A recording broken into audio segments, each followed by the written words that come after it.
Genndy, great to see you. Thank you so much for your time. Thank you.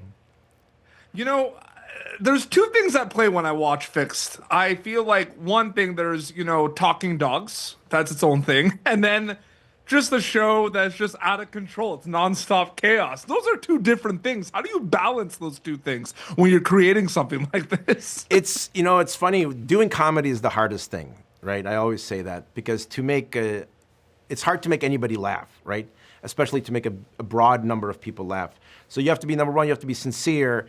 And then there's a lot to the timing of a comedy, right? If you have just joke, everybody gets burned out and tired. So there has to be a rhythm and peaks and valleys of the storytelling to give that, and still have enough tries at the comedy that if maybe you don't like one joke, there's another joke coming up that you'll like, Yeah. So, and it's just this balance, and the more, I've been directing for 30 years, so I've learned I've done so many mistakes, how to do the right pacing so the stuff, you can just kind of sit back and you're in good hands and have the material given to you. Absolutely. In terms of ensemble cast and the different breeds of dogs and the different characters, what was that process like for you, the team? Like, who's going to be who? What kind of dog is it going to be? Certain characters? Who's going to voice who? What was that? Because I feel like that's a lot of fun, but I feel like that could also be stressful as well. Totally, yeah. And I think in the beginning, we were really nervous because of how audacious and pushed the script was, that anybody's going to agree to do it, And from the time that we started talking about casting way back in like 2010 for the first go around, some people said no. Some people that you'd expect to do it would say no. And so, obviously actors are very weary or are very aware of their brands, and they would never want to do something that could hurt them, right? Or seems like it's rude or mean-spirited or anything.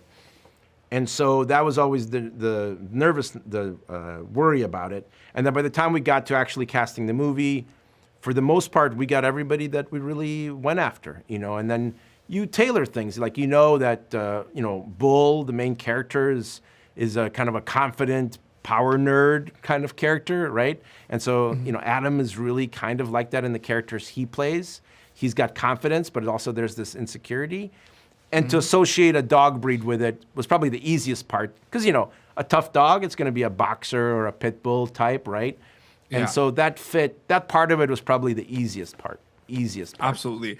How separate are past projects of yours compared to something like Fixed? Obviously, you're going to bring kind of ideas and things naturally because it's your work, right? It's going to go from one project to another. But are they completely separate once you wrap them, or do you bring kind of things from past projects to something like Fixed? Oh, well, I think it's the experience of doing everything, and especially when you're doing a comedy, it's so hard.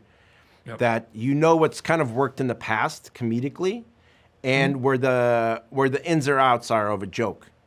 Yeah. Right? Like going through the Hotel T experience, making all those Hotel Transylvania movies, you could sit with an audience and there's nothing worse than seeing a joke completely fall flat. Like, wow, nobody got this. And to then analyze it and go, well, what did I do wrong? What do I need? Do I need a better setup, a better payoff? Is the timing wrong? And then to massage it, and then at the next test screening, everybody laughs. That's an incredible feeling. And so having done all of that, bringing this to Fixed was key. Yeah, and super quick, I'm a 1991, right? So, I just wanted to say super quickly, high school, going through tough times with bullying and everything, having shows like Dexter's Laboratory and Samurai Jack really, really helped through tough times. So in that regard, I just quickly wanted to say thank you, by the way. Oh, I appreciate it. Thank you so much for saying that. And I can't wait for people to see Fixed on Netflix. Genndy, it was an honor and privilege to speak with you. Thank you so much for your time. Awesome. Thank you. Thank you for tuning in to Popternative. Make sure to check out our past episodes of Popternative on YouTube. This has been an Autograph Communications production.